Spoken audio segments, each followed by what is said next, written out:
Can I vote for myself because I'm the only one that can drive? Yes. Sophie can. Can Sophie drive? Yeah, Sophie drives. Oh wow, we know each other. Well, she can't. You don't know whether she plays drums or whether she drives. Have you ever met the girl?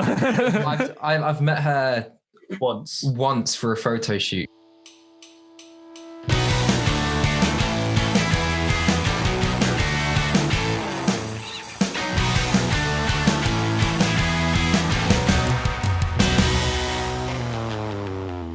Right, team, welcome back. Welcome back to the Scratch Record podcast. Today we are joined by two incredible artists. They have three amazing singles out at the minute with a soft melodic indie sound that is moving closer towards the punky area. It's very unique, but sounds completely familiar. Their first two, Take Me Back to When, and Just Like Kevin. We have Sweet Coins joined on the virtual sofa today. How are we, boys? Yeah, we're fine. Having a lovely day. It's a bit obviously trash because we're stuck inside, but we're loving it. We're loving to be here. So how are you guys? Yeah. How are you? Yeah. I mean, I've not left my office for like 6 days. Sounds about right. You said people don't imagine you with like a huge beard and like. No, this is the growth. This is about as good as it gets. Yeah, well, right, same old, isn't it? Back on the virtual interviews. But well, I think as usual, we normally dive straight into, I always say the more boring stuff, but I feel like it's quite self-deprecating for a podcast. Some interesting stuff. But back to basically who Sweet Coins are, what your sound is, the conception of the band, all of that sort of jazz. Oh, well, yeah. So to start with, we started like 2019 or 2020. It was the last year, wasn't it? 2020, yeah. Yeah. It was. It was, I think it was June, or I think it was May or June of last year. And it was actually me and Louis who Louis gave me the inspiration for it, since we worked on a song which we might be releasing. We're still possibly figuring it out. Yeah, we're still figuring it out, called Worth It, who people have probably heard it before.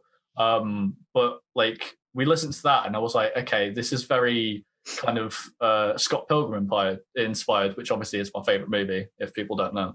And then I was like, you know what, let's just make a band, because I want to be the front man of something. I want to be, up there on stage and just having, a good time with all the lads on stage. And so I asked Louis to join in if he wanted to join. And obviously he came out with some incredible riffs and some ideas and everything. So then wank him off too much. Then Sophie came on board because obviously she was a drummer and didn't have anything to do. I already knew Jamie, the bassist, who was in my house, and he was like, yeah, sure. And then we also added Mickey later on down the line, because obviously he wanted to be part of something. And I was like, well, he's got really good ideas and kind of he knows how to produce. So kind of milk that. But then we started working on Take Me Back to When, which was, well, I say they started. I basically did the entire thing and just said, is this all right? Yeah, I can vouch for that. Yeah, that was pure Tommy. Yeah. Wow, that's interesting. So you literally like wrote, produced and recorded it? It was all done in this bedroom right here. Wild. I just had an idea and started playing around with some chords and I was like, oh, this could work. So I sent it off to Louis and then apparently I had like a whole produced song. Yeah, it was sort of like a Snapchat back and forth for a while, wasn't it? Like, what do you think of this? Yeah, sort of conceived over like 10 seconds. Exactly, yeah. Which is too many things, but it's very impressive is what it is. I always think it's like mad that, because there's one thing, a band going into a studio and recording a song, when there's a setup there, you might even have a producer and you've got to turn up, do your vocals, do your guitar, but to sit in your bedroom with your own equipment and have that like whole creative process it's like a whole nother thing, isn't it? I find it very impressive. It's like when you're just stuck in your room all the time, you don't get any inspiration and you kind of just like doing the same stuff every day and you're getting bored and tired of it. But then when that inspiration hits, a whole song is created and you don't understand it. Yeah. Does it just, a lot of people have described it like the songs are already there, you just find them. And is that kind of how you feel the songwriting is to you? Like, 'cause it kind of like falls out so naturally? Well, sometimes it's, I start off with like all the kind of the backing stuff, like the backing tracks and like the guitars and like all the instrumentals behind it. And then over a couple of days, I just keep on jotting ideas down and then seeing if I can put them into a song. And then it kind of flows together. And then obviously I send it over to the band and then try and change whatever they like criticize on. Oh no, I like that though. It's a good way to do it, to be able to have like the band's input as well. And I think it's always just good to have that idea and then have them come in. But then moving forward, is that still been how it is, or has it become slowly more collaborative? So I'm trying to introduce them, but it's just every time I get an idea. Yeah, Lugo. You know, I think that's the hardest thing. You know, you get like ideas for writing songs and things, and you know, everyone has different strengths. And so if I want like a fantastic drum beat in this thing that I'm writing, then I sort of either go to Tommy, who's a great drummer himself, or our drummer Sophie. And you know, it's just sort of it's hard when you're not in the same room, because you can't sort of experiment. You sort of think that you've got to take on board everything they've given and then send something back which is already perfect. So it sort of loses a bit of that sort of organic process of jamming out in a studio, which I think we do miss. But I think it, in a way, gives sort of it gives a different feel of a song. You know, everything feels a little bit more calculated and a little bit more sort of pristine, which, you know, it could be a good thing or a bad thing. But yeah. Have you lot found it hard? Because you're, even from your pretty much like beginning, you've been in lockdown, sadly, like right from the beginning, right from the get-go. So like, were you only able to work into rehearsal rooms and studio sort of time? Have you not had much of a chance, or is there something where you've kind of managed to squeeze in the summer or anything?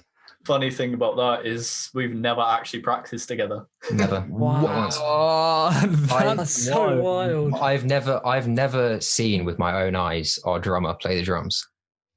What the fuck? How bad is that? That's actually blowing my mind. That is literally the same as me and Joe doing a podcast, and I've never seen Joe talking to a mic in person. Yeah, exactly. Yeah. That's mental. That is mental. It becomes so hard to sort of match energy, if you know what I mean. Yeah.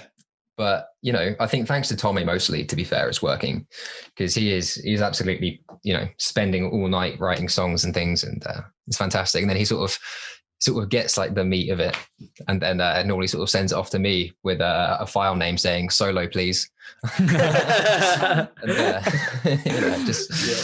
yeah. Do you like, because I'm quite interested, because obviously Tommy's very much into the writing side of it. Do you like being given this section where you can kind of freestyle over? Does it fulfill your kind of creative needs in that respect? Well, Sweet Coins is sort of one of my projects. So I'm also another artist in my sort of own thing. Oh, cool.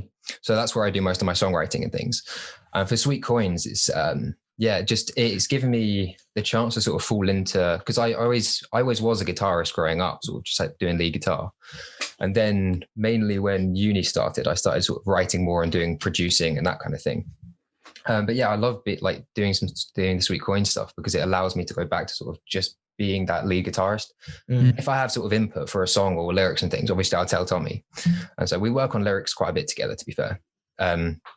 Because for some reason we just have a very similar writing style, and it sort of blends really well when it comes to that. Nice. But yeah, no, I really like just being sort of guitar and being able to sort of, you know, put all of the effort into that and just make that as good as I can make it. Yeah, that's sick. How did you lot meet? Right, I'm confused with this now, because because of lockdown, it's all been in lockdown. You've not even seen your drummer fucking play. What's the conception story? How did that kind of like meet and become the group that it is? So let's start from the start. So in 2016, me and Jamie knew each other from college, because we both went to Cambridge. Of course. I moved from Birmingham to Cambridge, and I didn't know anybody. Nice. And I met Jamie, and obviously we became friends. We also started up a band with a couple of friends at college. Good old Sockets, big up. Is there music out there somewhere? No, we literally split up as soon as we left the uni. And okay, fair. So me and Jamie came to the same university, did the same course and everything. So obviously we knew each other from the start. And we also knew Mickey from I think it was 2016 or 2017. Because we went to like all these gigs like Neck Deep and All Time Low, or like kind of nice. pop gigs. So we went to them and met Mickey from that, and like obviously we became mutual friends with that with Mickey. Then that's kind of the backstory with that. And then I came to uni. I met Sophie first, and I didn't know she drummed. Like I didn't know she was a drummer. And like one day she just showed me like her drumming. I was like, wait, you're a drummer? So I kept that in mind for like a year or so. Like, if you and then obviously finally came to second year of university. It's where Louis came in. I wasn't friends with him to start with because obviously I didn't know him, blah, blah, blah. But then obviously we got to know each other. He became one of my best mates, and then boom, here we are. Yeah. Wow, I like that. That is sick. And I think I'm like, it's like you can't, for me, like we do this, we've known each other fucking, I don't even know how many God years, knows, like 15 years. Like, so it's easy, do you know what I mean? Because we just like, you'd know. But I always think, and quite a lot of bands, like we've had their stories where they're like, especially uni ones, I can't believe when you just meet. And I think like Kovaset's talking about, they literally put an ad on like Tinder for bands and were like, I'm a singer, I need a guitarist and a drummer. And people responded like, yeah, I play drums, went to the studio and they were like, oh, this is sick. And then now, you know, they've played Sold Out to Deaf Institute and stuff. And I'm like, how, like, that's wild that you can just sort of come together and it works. And now it's even more impressive for you because you've done that without even going to a rehearsal. Seeing the drummer drum. Like, without even being in the same place. I mean, that just, it does add a whole nother layer to those songs that are out there now. Yeah, we've been trying our best to get recording studios and kind of play everything. We are working with a producer at the moment called Amber. She's amazing at what she does. And we're trying to get stuff recorded. We got, I think, 2 songs, kind of like the backing stuff done back in December, I think it was. Early December, yeah. Yeah, it was early December. We got that, and then we weren't able to use the facilities, and we still aren't. So we're still trying to get in the studio, blah, blah, blah, and trying to find rehearsal spaces as well, because obviously all them are shut. And I've been saying to them all the time, oh, yeah, we need to get in a rehearsal studio or like, you know, practice and jam and all that. But it's just been impossible. Since we're trying to be safe with it as well. You know, we don't want to be idiots about it and sort of break lockdown rules and things. So exactly. You know, I think we just got to be patient and eventually it will get there. And when it does, hopefully we won't just sort of get in the room and all hate each other. That would be quite funny. Imagine that you all meet and they're like, oh no, this is shit. Exactly, yeah.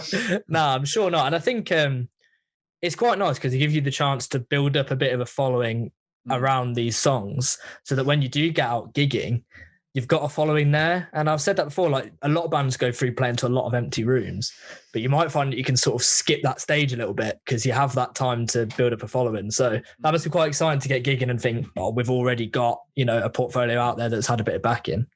That is the hope, yeah. Because we've got a few listeners on Just Like Kevin, haven't we? I think it's 1.5 thousand. Yeah, and most of them come from the area that we're actually in as well. So that's good. Yeah, there's a decent chance that, you know, gigging comes back, and for our first show we can sort of do a headline, which would be absolutely fantastic. That'll be we'll be there. We'll be there. Awesome. I'll have the banners out. Free tickets and everything, right? Thank you very much. Yeah, mate. If anyone gives it, like, this is a call to anyone listening. People send us tickets. I am coming. It's fact. Like, no matter where it is. No matter where it is, I'm there. Like, you can't give that up, can you? Might as well go. No, we have said this to everyone, and it is true. Like, we will be there. So it's like it is, but I think people will probably find it easier as well, because I think a lot of people have that perspective that they're just going to go. So if you put a gig on, and normally people might be like, oh yeah, they're quite good, but you know, I'm busy. The people will just be like, no, I'm going to see them. So yeah, I think it must be really exciting to think when it does come. It's going to. We're hoping after this happens, everyone's just going to be raring to go to a gig. Yeah, exactly. Big time, yeah. It's going to be really exciting. So I think we could delve into the songs a little bit more, because I'm quite interested now in the processes behind this. So with Take Me Back to When, you said that was you. Just like Kevin, where did that come from? Because like the intro is very unique, and there's a lot of very unique things going on throughout that song. So yeah. So I'll talk about Take Me Back to When first. Mhm. So Take Me Back to When was actually inspired by COVID, surprisingly. Nice. Because when it was during the summer, everyone was in lockdown, and we were just like, I want to go back to the simpler times. I want to go back to having fun with my friends. Mhm. So I remember, like, I had this kind of faint memory in my head when I was in Cambridge, where I was with like a lot of my good friends, and we just went out into a field, got drunk, and like had a really good time. And I just thought about that, and I was like, take me back to when. I was like, we got drunk again. Like, it kind of like just saying, let's just take me back to the simpler times, or like, the nostalgic times. And it's kind of a good thing for everyone as well, because when they listen to it, they kind of think nostalgic moments, and that they want to go back to, obviously, them certain points in time. It captures that sound really well. It does have a really nice nostalgic feel to it, almost a bit like, the only way I can describe it is to some of the slower songs on Jamie T's Don't Carry On the Grudge. Grudge. He always says it's Grudge. It's Grudge. I always fuck the name of the album up, but it's almost a little bit like the slower songs on that one. And I think it captures this really nice sound to it. Do you have any specific influences that kind of dragged you down that line of music style? So I was listening to kind of like more of the indie stuff at that time. So I was getting into like the Kooks, the Hunter, Catfish in the Bottlemen. But then I was also obviously still listening to people like Moose Blood, Movements, Turnover, Story So Far. And I kind of just mixed them both together. And that's what happened. Because I wanted something that was upbeat yet melancholy. So I was just like, I wanted to do a different style and add kind of 80s sounds into it, like phases or chorus or something like that, just to kind of give it a bit of spice. Yeah, I like that. I think that does really come through. And like I said to her before, I said it's atmospheric. Like, it is one where you put it on and it does sort of take you somewhere a little bit, because there is a lot going on and you get that sense. And I think it's a bit strange, because for me now it's almost had a different effect, because when I hear it, it almost takes me back to when it came out. Because it was like last summer, it sort of reminds me quite a lot of like what last summer was like. And I'm picturing like sitting on COD all night with everyone and like doing lockdown bits and bobs. But it sort of takes me back to then, which is quite interesting now that as it goes on, it might be like quite a nostalgic song in that way for people. So I think it's nice. Flashbacks. Yeah, a little bit. Yeah, it does. To be fair, it takes me back to going down Hyde Park in Leeds, because it's that period of time where like during the summer we kind of just sat, had a few beers, and there weren't many of us, but it was that time where you could kind of get out, but you shouldn't have got out, but you could get out. Like, it was one of the ones where like everyone made the educated decision that we're not seeing our grandparents, so we're gonna go get pissed somewhere. Which I feel like probably not something I should be admitting mid-COVID, but it takes me back to that period of time. It's got a very distinct sound. I couldn't quite pin it onto anything specific, really.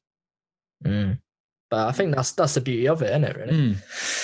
But then, just like Kevin, how'd that come about?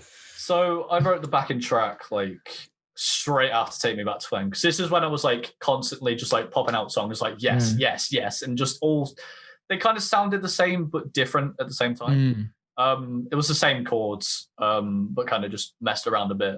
But with Just Like Kevin, it was originally called something else, I can't remember, and it was originally sung by me.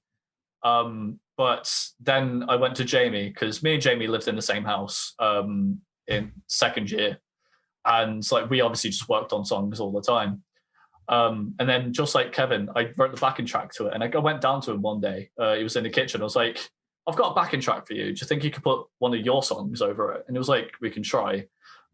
So he had this like song, which was originally produced for like just acoustic guitar. And I just turned it into a whole kind of massive song. And at the start there's the talking part, isn't there? Yeah. And that was just like, we just messed about and we just like, take it in one go, let's see how we go. And then he just said all that, and I was like, wasn't what I was expecting, but it really works. Yeah.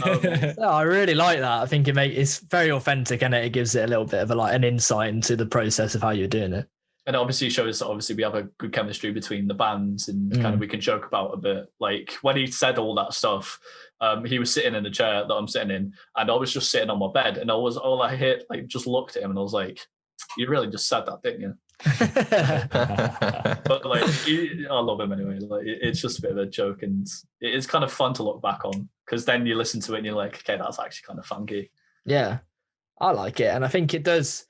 As there's so many, we've said about it before, but everything's so saturated that even a little thing like that gives it something unique, and people like that. You can sort of cling on to that and be like, okay, like, I've not heard this sort of thing before. So then instantly you're sort of listening more to the song. So I think, I really like it. Yeah, and we've got a third single to talk about, haven't we? Yes, indeed. One that's actually been in works before Sweet Coins was a thing. This was done in January last year, I think it was, a year ago. And I wrote this song because I was going through a bit of a rough patch. And all these lyrics just came to my head. I was like, okay, this is I like this. So let's just continue with it. Played around with some stuff.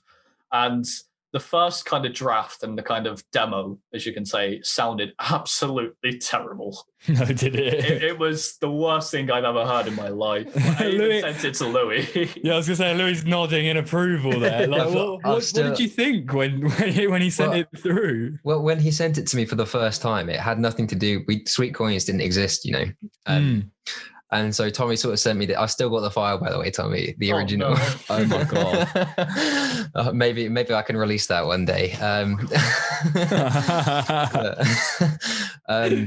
Tommy just sent that to me. B-side it on the single. Yeah. No, I'm going to release that by myself. Make some of that, Exactly, yeah. Make some of that Sweet Coin. Big payment behind that, definitely. Yeah. Exactly. Very nice. But yeah, no, I do remember him sending it to me and being like, what do you think? And at the time I was just like, yeah, that sounds great, mate. No, you can't lie to your friend like that. No, but we kind of knew at the same time that it was terrible. Yeah. Yeah, like I could tell it wasn't something that he'd been like putting his heart and soul into. It was a quick write at the beginning. But then I think when we got into like lockdown, kind of COVID like struck mega, I just went, you know what? It's time that I just redid that song and kind of just finished it. Because I finished most of the lyrics and everything, like just the chords, and that was it. And I was like, it needs something more. It needs this extra kind of element towards it. And so I sent it off to one of my, I think it was this guy who he was doing producing for free. Like he'd done like a lot of band stuff before, and I was like, I saw him on Facebook, and I was like, could you just do this for me? He sent it back. The file was amazing. I literally screamed, and I was dancing around and everything. But the song is obviously called Delusion, which is just about, it's these two metaphorical figures that they're going through this tough time, but it's just saying that I need you gone in my head, but I can't because you're always there, stuck in the back of my mind. And he's kind of just reflecting on himself and then putting himself down. But the song itself, I thought it would never be kind of sounding any nice, because I kept on like saying, oh, and he needs something more. But that was when I was producing it. So I sent it off to this person, and he came back, and I was just like, wow. Yeah. And then so many more ideas popped into my head, and like even merch ideas and everything. Like we had a couple of names for it. I can't remember one of them or any of them, but we had like a couple of names before we went with Delusion. But it's probably one of the best songs that I've written, and probably one of my best songs out there so far. I like that. That is good. That is good. How would you describe the sound for it that anyone hasn't heard it yet? Oh, that's a tough one. It's a bit dark, isn't it? Really, it's kind of, it's dark, but it's staying with the melancholy theme. It's dark and melancholy. Okay, cool. But then it's got also that upbeat and kind of punky. It's got a bit of energy to it, as well. It's I'd say that's the hardest one to pin down of any of them so far. It's the most unique out of all of them. Yeah, and it sounds so different towards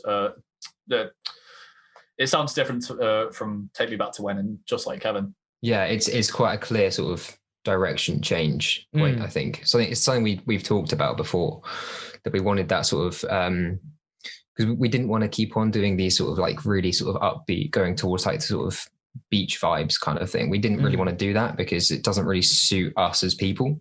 Right. So we were sort of talking about needing this transition song so we can start like pushing into like more hardcore areas without everyone being sort of like, okay, what's this? Is it just a different band? Yeah, what the fuck has they done? Yeah, exactly. How have they got there? Yeah. Precisely. So I think this song just, it fits in that gap perfectly. Bridges the gap. Yeah, but it's very hard to pin down what the gap is.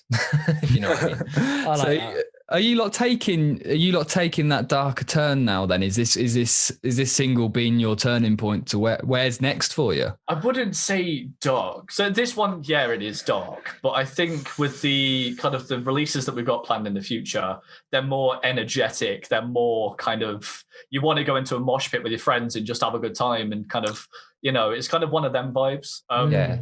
That sounds good. Everything is designed from now on, basically, for the live stage, really. We want to sort of, because in fact, what really started, one of the things that really kicked off Sweet Coins for me was when me and Tommy were talking about wanting to do like things on stage and how we could interact together. And Tommy was telling me about wanting to be a front man.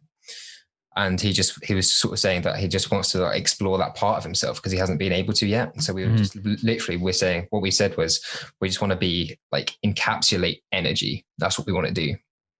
And yeah, so I think the new stuff that's coming out it's more faithful to that because instead of us trying to keep it sort of light and cheery, we're sort of really going for it with, you know, everything, which I think sounds cooler.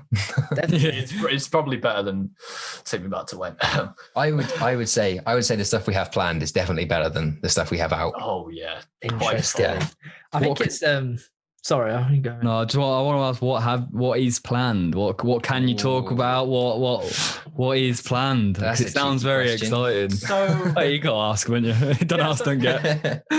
We have a 5-track EP planned, and we're trying to get stuff recorded. Sick. So that's obviously something to look forward to. Already got all of the songs kind of, well, all but one kind of written. We're still working on the last one because I'm stuck on it, and I haven't got that inspiration yet. But I will give you a hint into a song that I love with all of my heart because it's just so fun and it's so kind of upbeat and you just want to dance and kind of, you know, and it's called Snake Charmer. Oh. And a little bit of insight, I'll give you a little bit of insight to the listeners. The only thing that it's about is an ex who's been kind of a bit snaky and kind of backstabbed you. And it says she's worse than a witch because she's a snake charmer. Oh no! Because you'll understand it. But yeah, we got that coming in a lot more. Even Worth It might be on there. We're still figuring that out, like we said. Because I'm very picky with that song. Like it means a lot to me. And yeah, like Louis said, he started me with the lyrics. I was just like boom, boom, boom, boom. And it's actually about Ramona Flowers from Scott Pilgrim. Oh, okay. I got the idea from that. But it's a really good song, but we just don't know where to put it. Great song. Yeah. I mean, it's a song that means a lot to me and Tommy as well, because it was the first time we sort of sat alone together in a studio. We came out of a lecture because I'd sent Tommy some lyrics that I had, because I was sort of writing for my own sort of stuff when we sort of came up with this.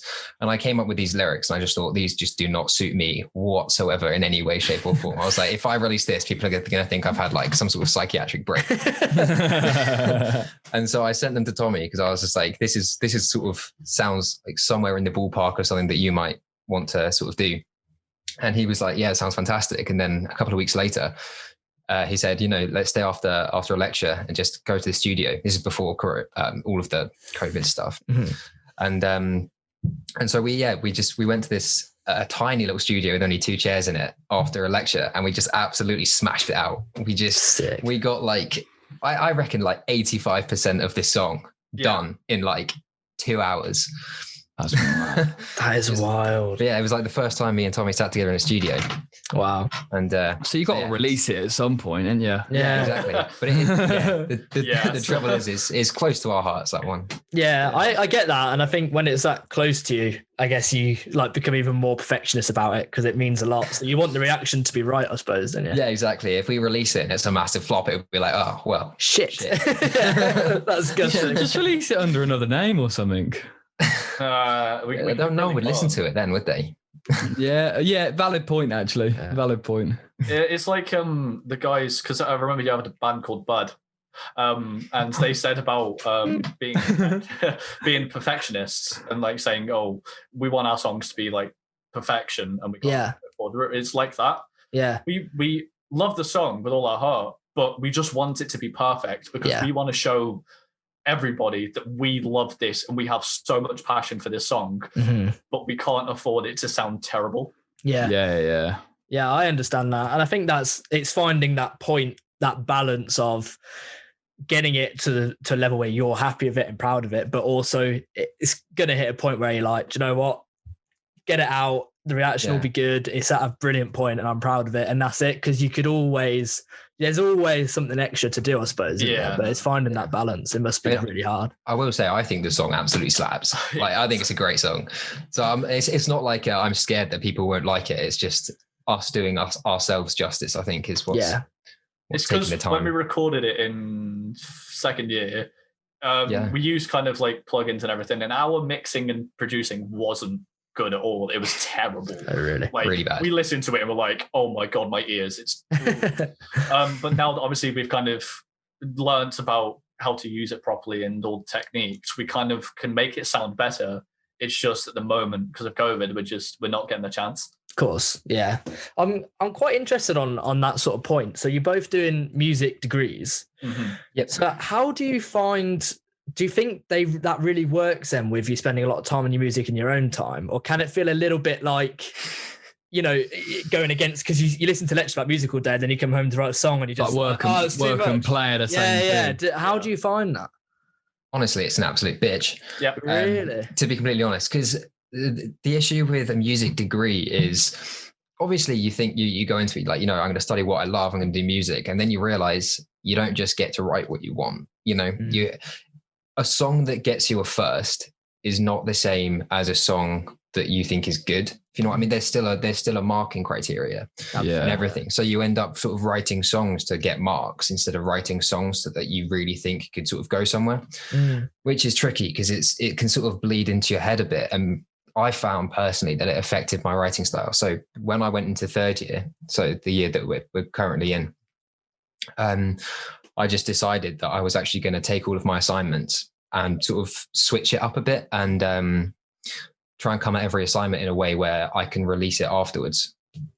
Okay, cool. I like that. But that's something that I don't think many people are sort of prepared for when they sort of do a music degree, if they're doing it. Because you just sort of think, oh, fantastic, I'm going to learn all this stuff. And you realize when you're sort of 10 lessons into Indonesian gamelan, you're sort of thinking, well, okay, right. I'm wasting my time a little bit here. But yeah, I hear that. I'm very so excited philosophy, and I enjoy reading philosophy when I don't have to read philosophy, and it changes your viewpoint on how it's all kind of done. It's how a lot of people see arts as well, because they don't get to paint what they want to paint. They've got to fulfill this criteria that some old bloke's written in his office, which ain't going to be good for current music times, is it? It's not.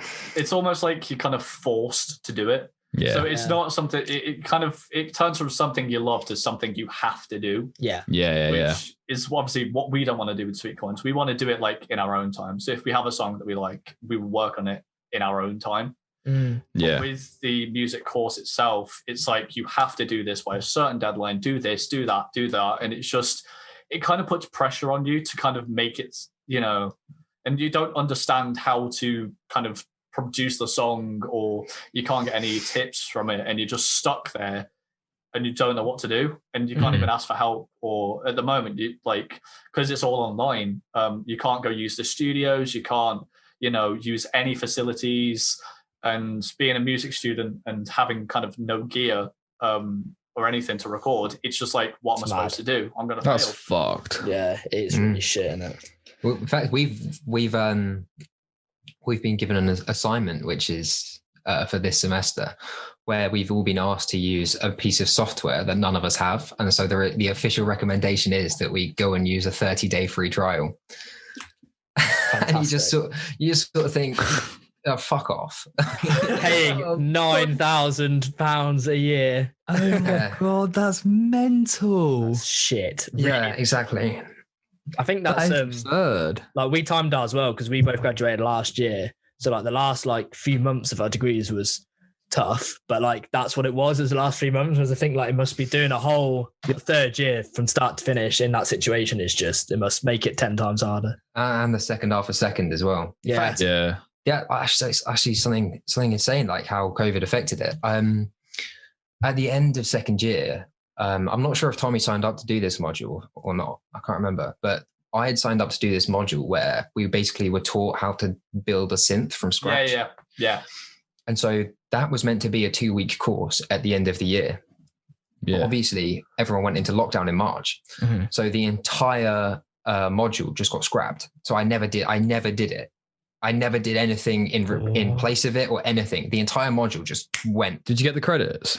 No. Yeah, but it was taken from something I don't think is very fair. I benefited because of potluck, but basically they took the module spanned the entire year, and we did a different assignment in the previous semester, and they took that grade that we got in the previous one, just applied it to that, and it's sort of like fucked. They're two completely different assignments.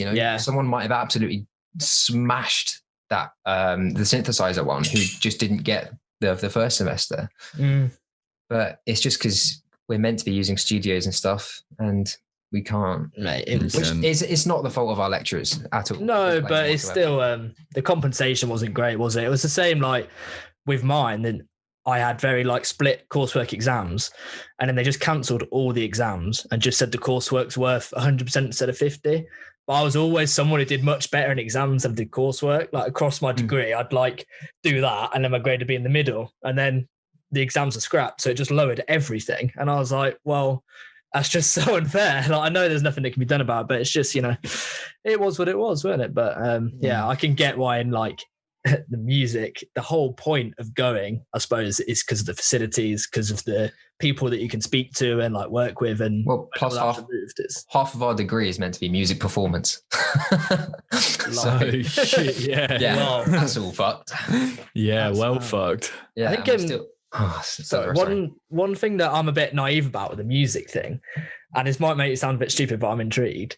So if you go and do a music degree, even you two, Tom having to focus on your drumming and writing and singing, whereas you've got your focus on guitar and the writing and stuff.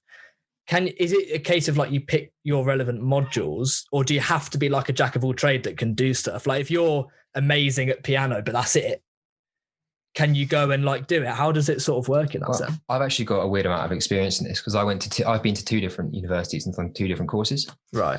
So the one that we're currently on now, you really don't get to pick much at all. I think you get 1 optional module. So you choose between 2 things, and then the rest of it is just absolutely given to you and you have to do it, which I don't think is fair at all. No. Because where I went for first year, it was a tiny little private provider university in London. That's a whole nother story. We won't get into that, why I changed. But when I was there, you did 6 modules over the entire year, and only 2 of them were compulsory. So you literally got to build 2/3 of your degree. Yeah. Which I found fantastic. I thought that was a brilliant idea. So it really depends on where you go. I think private providers like the smaller universities, things like BIM, they're better for sort of designing your own course. But I think, they're not less respected in the music industry, but less respected as a degree for the rest of the world, I think. Yeah. Which makes it doesn't make sense, because I think it's if you're good at that part of music, the whole point, I suppose, of going is so that you can actually be taught how to further that, not learn, as you said, some sort of random Indonesian music that you're never actually going to use in your career. It's like, what's the point? It's they're literally, I think, because if I'm being completely honest, there's not enough in our degree that's like really relevant to what we want to do. There's not enough to span 3 years of teaching and assessments. There just isn't. Like, I genuinely think that if they condensed everything that we actually need to know for the future, then the entire thing could probably be 1 year, if I'm being completely honest. No. So I think a lot of it is sort of filler to have it as a 3-year course and maybe make a bit more, money. That's what it's all about, isn't it, really? Capitalism. That's what universities are. Yeah. Yeah, no, that is wild. It's interesting because I always think now of arts-based degrees, it's a bit of a weird thing to do, isn't it? But hey. No, I mean we've all got arts-based degrees here. Was yours a BSc? Yeah. Oh, you wanker. Ours are BSc as well. Fuck off! Actually. Only you then, actually. Do you know what's funny? Was it? I think it's psychology is a BA at the same university we're at. Mine's psychology. Psychology is a BA and music is a BSc. What the fuck? That's wild. That's mental. If you're studying psychology, you should be pissed. Yeah, I'd be fuming. Honestly, yeah. Oh, mad. Interesting. How am I the only one with a BA in this call? That is quite funny. We're just scientists, aren't we? Yeah. Well, we're talking about physics for a bit, actually. El, you go get a drink, mate. Yeah, I was going to say, I'll mute myself. Let me leave. No, I think another thing I wanted to move on in a completely different direction to ask Tommy about is about your like social media presence and how you've been like pushing that, because I've followed on TikTok and everything like that, and I know like both in your previous bands and now you run all the social medias and like do a lot of promotion and stuff. So where has all that come from? Is it fine it's just another outlet for creativity, or have you consciously just tried to learn to get good at it? I'm still trying to learn to get good at it, but it's kind of really tough because what I've kind of noticed throughout the years is that it almost seems like nobody actually cares. As bad as it sounds, it's just that when you try to advertise something, it's like you say, oh, go follow my band on this, or, go follow my band and listen to this song. It just seems like nobody actually does. Which is it's terrible because it's just, you want to show to the world what kind of passion you have for your career. Yeah. And they just look down on you and just laugh. It's like that. And you kind of have to get the right demographic and kind of push it to the right people. It's like record labels and everything. You need to kind of be informed about them, which we haven't been taught about as well within our course, which we should really be taught about. Yeah. And you kind of need to find them on your own. You need to message them, email them, and kind of just advertise yourself in the best way possible. And it's still tough because I don't understand it fully, but I'm still trying to. Like, we did an Instagram post and kind of promoted it, and this was just like Kevin, I think. So it was last November, and it instantly got 1,000 likes, and we were just like, okay, how did that happen? Yeah, but no one followed. Yeah, see, so we've figured that out. We used to promote every one of our episodes. We'd chuck a tenner on it or whatever, and then bump it up to like 200-300 likes, or we'd put 30 quid on a big episode with an interview on, and it'd get pushed to 16,000 people or something interactions wise. But the only way that you we found anyway, that you transfer likes and interest in that post to followers is through giveaways. Yeah. It's the only way that we found. Like, that's the reason we try and do one every 10 episodes or whenever we get the opportunity to, is because it is the only way that people then follow, and 9 times out of 10 they will stick about and leave that follow. It's hard. It's such a weird one because like we all do it, because we all scroll past a promoted post because we don't realize that they're a sponsored post to some extent. Like, mine's always just fucking either band stuff on our podcast page. Like, I've trained the algorithm to just give us new bands, and it's great. So it helps us out fucking loads. That's how we found so many bands. But on my personal, it's like anything from music to like, I've got a lot of Shure microphones and stuff. come up on mine, and I'm like, oh, I'm not gonna buy a Shure microphone. They're like fucking 350 quid for something that's done the same as a Behringer that I've got. And it's like, it's so difficult to transfer that paid promotion into tangible, viable fans.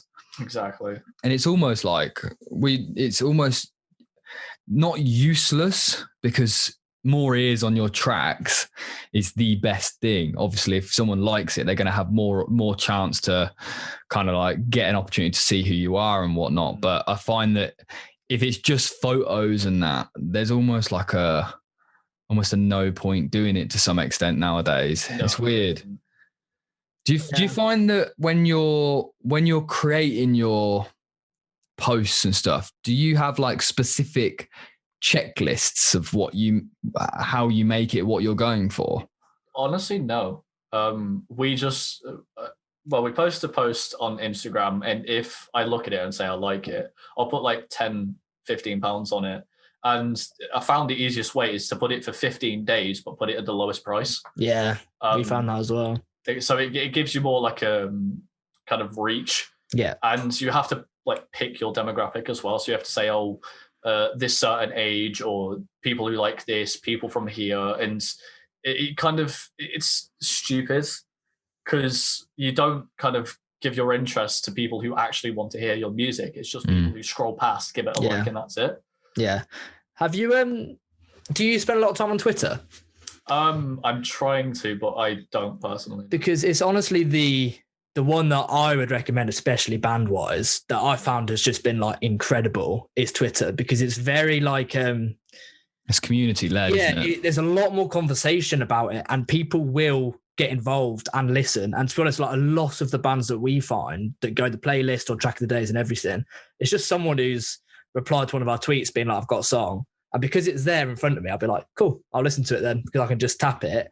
And that it does create a bit of a community. And we've like, our followers have grown quicker doing that, because then you can then interact with them and then sort of try and plug our podcast, or like you could do music as well. But I think it's a bit nicer because you can actually speak to people. Whereas on Instagram, I think unless they comment, which is a little bit like rarer, you don't really know who's looking at it or what you're getting or anything. Whereas on ours, I feel like you can get you get less like likes, but you get more meaningful interaction. Yeah, exactly. I found it was actually something Tommy sent me recently, which sort of jumped out at me. It was like, it's really strange that there seems to be some sort of weird disconnect between new bands releasing genuinely good music and being able to put it in front of the people that want to hear it, because there are loads of people that want to hear your music. You know, there's loads of them.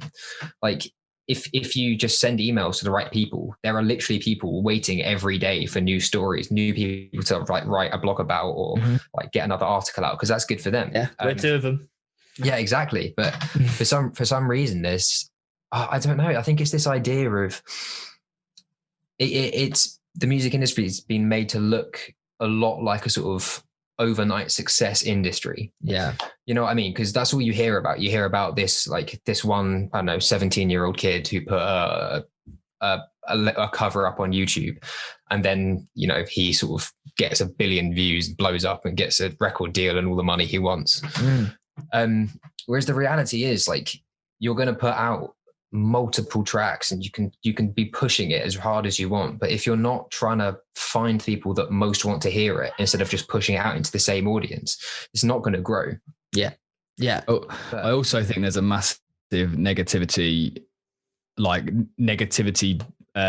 what's the fucking word I'm trying to look for? Don't know, mate. When people argue and there's drama and there's beef, then followers and interactions come with it.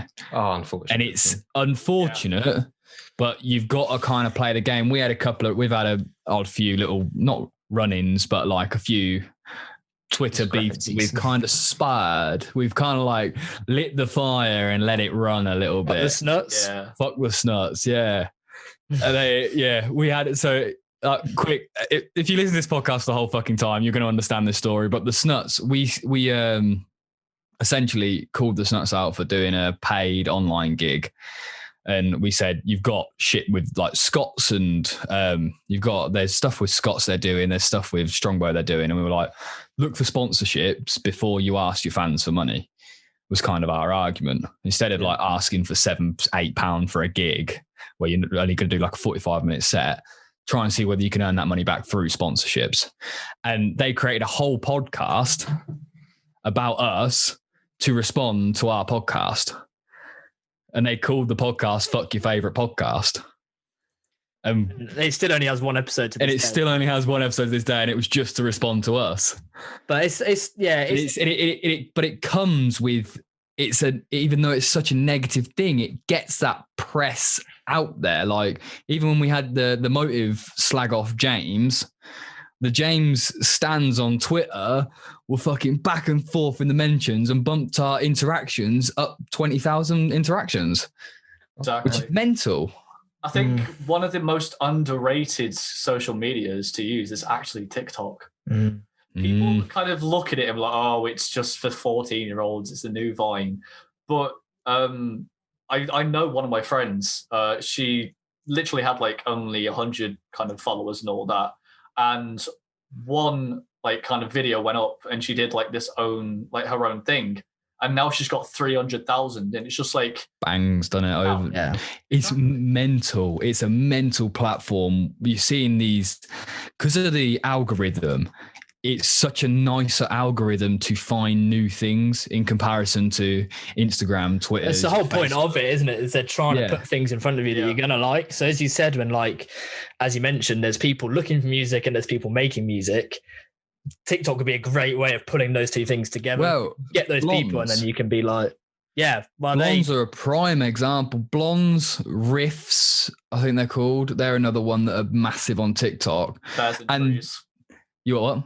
Bears and Trees. Yeah, there's like a few bands that somehow they've made videos perfectly able to clip down and run alongside their own music, and it works so nicely as its own little thing. Hey, I've enjoyed the Wombats have appeared out of nowhere, and I love that because that remix. They just, and you could tell they had no fucking clue what was going on. Like, Not no a idea. Scooby. And then they like came on, and then they started making a few TikToks. Now they've put the TikTok remix of that song on Spotify. It's and sick. Now that's banged because it is sick. But like, it is funny how it's like. They would probably literally checked it. And that's what Blonde said. Like when they blew up on TikTok, they didn't even have it. And then someone like messaged them and they were like, went on and like, there's like 250,000 videos using their song. And they're like, we need to get involved in this and try and take advantage. But as you say, then it's still then all about, can you get those people to actually stream the song? Yeah. And you then get those people to come to a gig and follow on social media. And even then it's hard. So they were saying like it worked for music streams, but getting them to follow like their Instagram or something, which is like their main outlet for new shit they're bringing out. They like it been used in millions. It's got millions and millions of views, hundreds of millions of views around the world. This like clip of their song, but they still only had like 1,700 followers on Instagram, but their song had over 1 million streams, which is fucking nuts. A lot of people hear that and think, well, that's fine. You've got 1 million streams, then why aren't you just happy with that? It's like streams are absolute peanuts. You know what I mean? Like you cannot live off streaming unless you are consistently hitting top 40. Like, and even then, it's something like record labels. I think their cut is like 65%. Of all streaming, which is ridiculous. So like, we need a record label, Joe. We need a song, Elliot, to start with. but yeah, it's like that's what the issue is. I mean, streams don't have a long life to them. You can get 100,000 streams one day, and then a month down the line, get none. Yeah, exactly. And so it's impossible to sort of build a career off that, which is why sort of you need that following, which is so hard to obtain. Yeah. So difficult. That's why we need gigs back, so you can see the people and sell some tickets and get a vibe and get some charisma back in it. Do you know what I mean? Then it all works, doesn't it? But there we are. Yeah, it's a tough one. It's tough. How long have we been going? A while. I just checked my phone. I thought you might be itching to start your scenario bit. My segments. I don't actually know. I think it's been nearly an hour already. So okay, let's get into it. So I've got a new segment for this season, and it's something that I have stolen, but I've nicked from someone else. But I've changed it. Each question is my own. I make the questions. Yeah. So essentially, I'm going to give you both a scenario, okay, and you have the band to pick from, to who's going to help you with that scenario. So an example would be like you get in a car accident, and who's the first person you're going to ring? Yeah. That sort of vibe. Okay. They're a bit more of an in-depth scenario. I kind of try and tell a story with it and make it a little bit less like, who would you pick to fix your car? Do you know what I mean? That type of thing.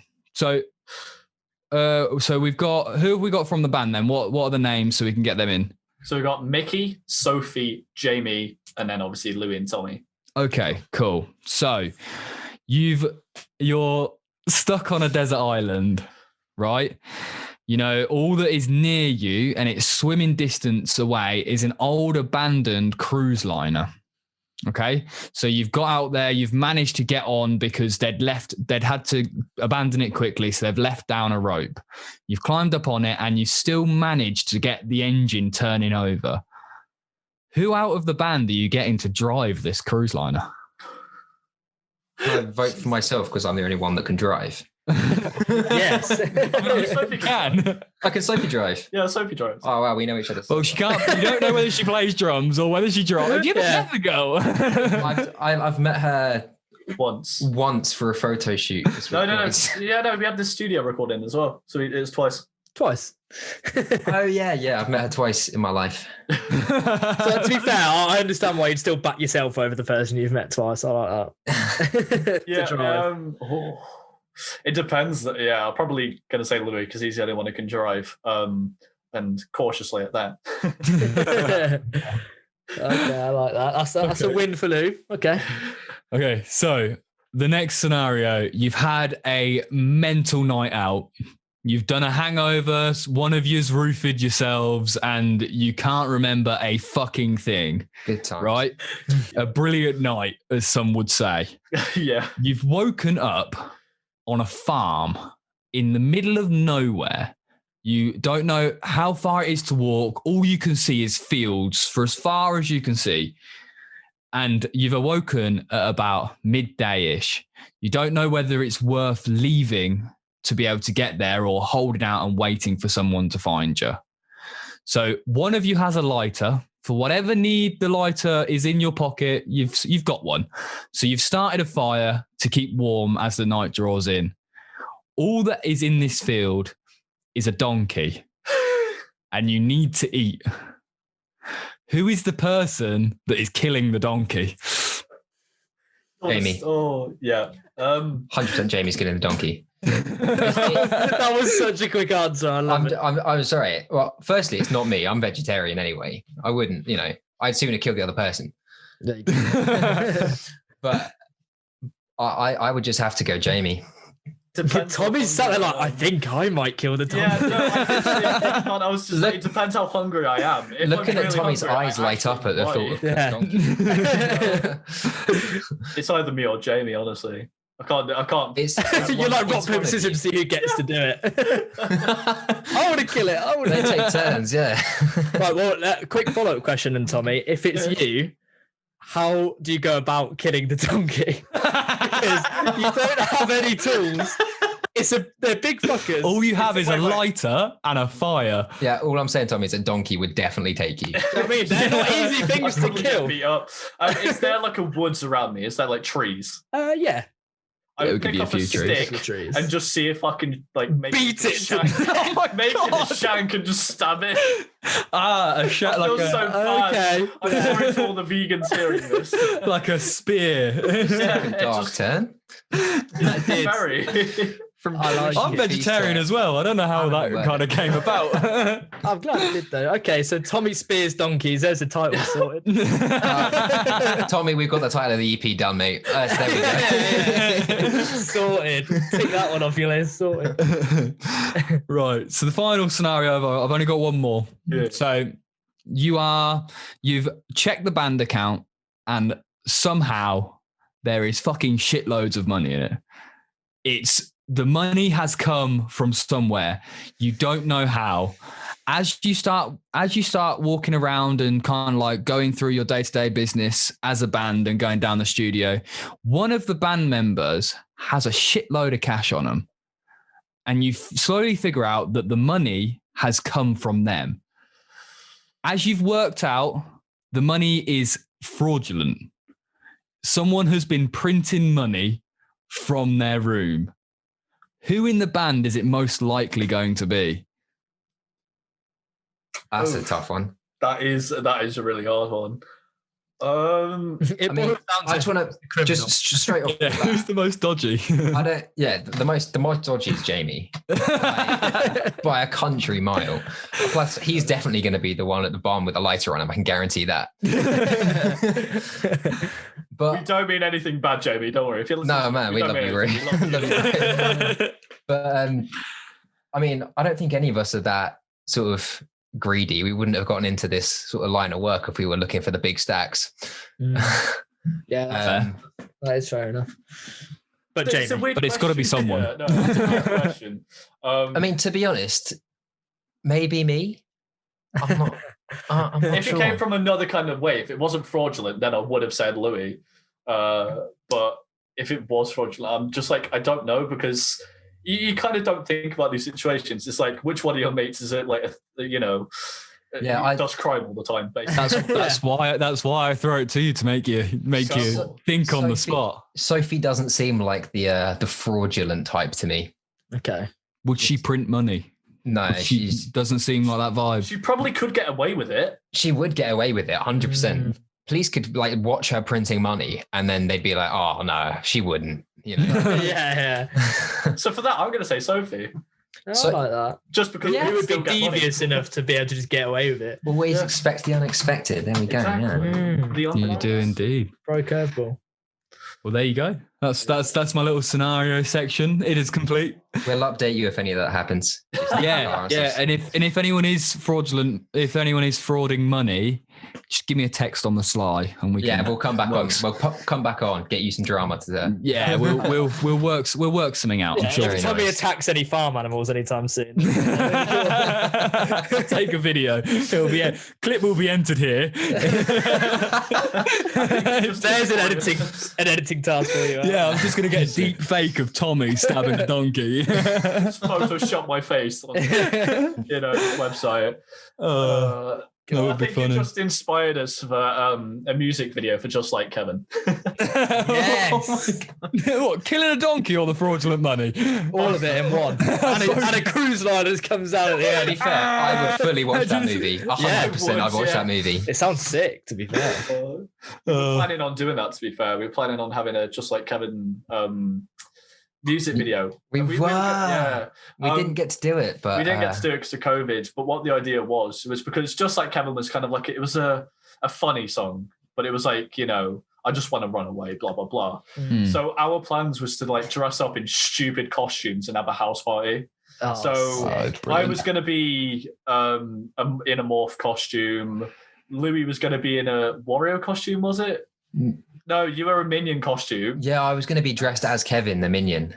Oh, nice. And then we had like Jamie as, I think he was going to be the Wario costume, and Sophie was going to be like a Pokemon character, I think. Yeah, Pikachu. She was going to be Pikachu. She was going to be Pikachu. We just had like a massive house party where just random things happen.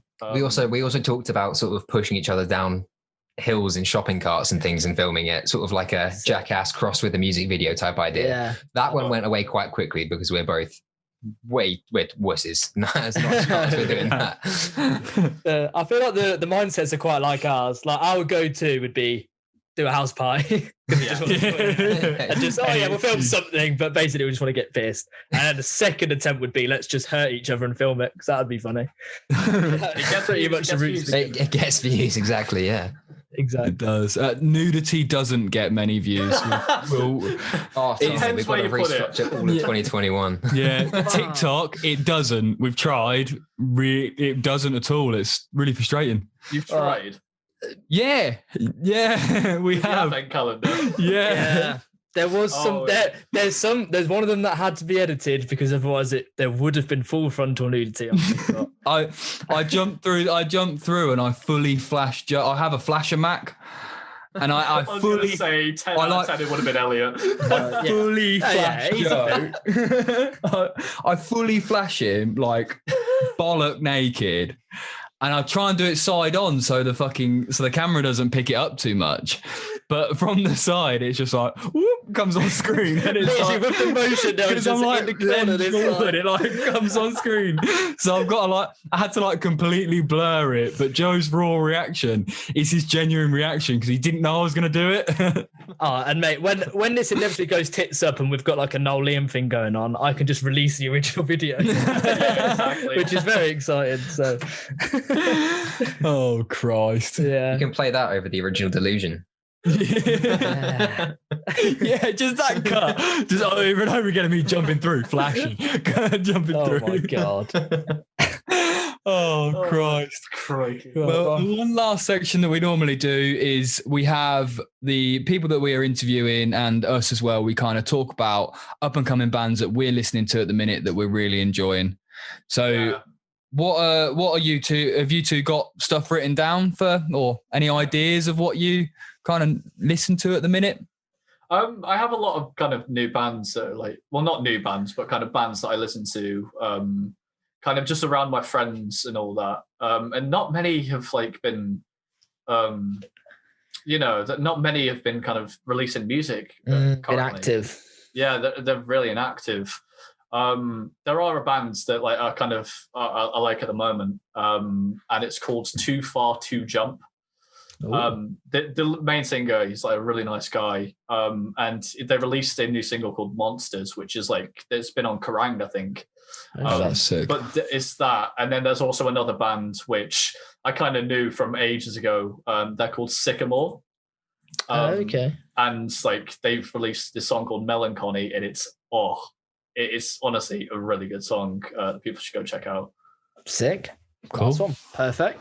I'd want to say as well, it's another artist from Hertfordshire, and it's Remy Engelen, who's been making some he actually dropped an album quite recently, sort of near the end of 2020, and that was just it's all produced by himself in his bedroom. Mad. Wow, absolutely ridiculously good quality. It's it sounds like someone spent hundreds of thousands of pounds of label money making this thing, and it's just absolute piece of art. So yeah, Remy Engelen. Yeah, he's also obviously the pianist of Bud, so the one who came on your show. I was just going to say that. Is that the Remy? Yeah, the same dude. Absolutely. Yeah, I didn't know he had his own album. That's mad. He's actually got 2 albums out, I think, and an EP. 2 albums and a couple of songs. Honestly, they're amazing. Fantastic. That's so sick. Good. Okay, I didn't know that. That's cool. That's a good one. Yeah. Very nice. Charles Leo. That might be my solo project. But go on, no, give it a proper shout out. Go on, big it up. Fair enough. I've actually, on the day of recording, I've got a new single coming out tonight. Sick. Yeah, that's called Cry Devour. And yeah, me, if you want to find me, I'm Shards of Leo. Shards of Leo. Beautiful. All over the same stuff. But yeah. Nice one. Everyone check that out for sure. Nice one. How have you got one? I do indeed have one. And my band is a band called Venus. I want to say it's pronounced Girls, yeah, but it's GRRRLS. Venus Girls. I think that sounds like BBC Introducing. Wait. I think they have been floating about a bit. They released a song today, actually. Yes, and I was going to talk about that because it is. I haven't actually listened to their new single. Good. As I kind of was recording the radio show yesterday, but their new single has come out today, and it's Goth Girl. Mm-hmm. And if it's as good as their previous EP, which was that Wicked Things, well, it was a single, but it had 3 songs on it. But it's a completely different type of gravy. It's fucking sick. It's so good. It's like that. It's that girl grunge. It's the only way I can kind of describe it. But it's heavy, dark. Just sounds so good. And I love music like that at the minute. I'm getting getting myself in there. I feel like a song called Goth Girl is going to be right up my street. as a goth girl yourself. What I do at the weekends off this show does not matter, all right? Yeah, we'll move on pretty sharp from that one. Boys, Elliot's single. Yeah. You should see his cosplays, mate. They're unreal. Oh, for fuck's sake. I'd love it. You know, when people on TikTok have like secret cosplay accounts that like none of their friends know about, I would imagine you stumbled across it. Stop baiting me out. Sorry, Tommy. I know you said don't mention it, but I had to. It couldn't be me though, because you'd fucking pick me out of a crowd if I was dressed in a cosplay outfit. Do you know what I mean? Yeah, there's not that many you could do. I start ooh-wooing as I walk in the door and stuff like I feel like I'm showing too much of side. Moving on. You've thought too much about this. Yeah. Joe, what have you got for us, please? I've got a band as well. I've got one. I was thinking of one to go for, and I wanted to go like back into like some, because I feel like when we started the podcast, I had like hundreds. And then as new stuff's come out, I've been doing that. And I was like, do you know what? There's a load that I feel like I've never spoken about that I should have done. And one of those bands is called Ask Elliot. Yeah, don't ask him. It's me. No idea. But they're a Liverpool band, and they released a new song in like November. But they had a load of songs before that were really fucking good. One called She and one called 2032. And they're very indie pop. They're a bit like, they remind me of Seagulls a little bit, that sort of vibe, like very upbeat, but a little bit more indie than that. Sorry. Been smoking too much, Joe? But they're really fucking sick. And I didn't even realize they'd released a song in November. So that cropped up, and that's really good. But all of their work's sick. So they're one to check out, Ask Elliot. Yeah, they are class, to be fair. That 2032 track that was we put in the playlist is mental. Yeah, I put that playlist like really early doors, and I was like, I never actually mentioned them, so I wanted to give them a shout out. And I was like, just check they'd been like active, and they have like just before Christmas, and they're very good. So, well, there you go then. Team. It has come to a lovely end. I don't know how long this podcast is, but thank you very much for coming out, boys. Thanks for having us. Yeah, it's lovely. So you've got a new single out, which is called Delusion. Yes, Delusion. Yeah. And do you have any videos and stuff planned for that as it's coming through? We were supposed to have a music video, but obviously COVID's. We were supposed to do like a Foo Fighters type kind of My Hero. Okay, cool. Going to go for that vibe, but then it kind of got cancelled. But we're still working on it, so. That's not a no. Plus, I'm sure there's going to be a bunch of posts on our Instagram and Facebook and things. So definitely keep up to date with it if you're interested. At Sweet Coins UK on every social media, including TikTok. Beautiful. There we go. Yeah, at Sweet Coins UK. Check them out, and definitely on Spotify as well. Yeah, make sure you go stream their new single and show some love for the team over there. And thank you very much for listening. If you've got this far through, I think this might be probably our longest one of the season so far. I think it is. I think it probably is. So thank you for listening. So if you're watching on YouTube, make sure you like, subscribe, do all that bollocks. And then if you're on Apple Podcast, little subscribe button at the top. That'd also be nice. Leave a review at the bottom. Would be lovely. And thank you all for being here.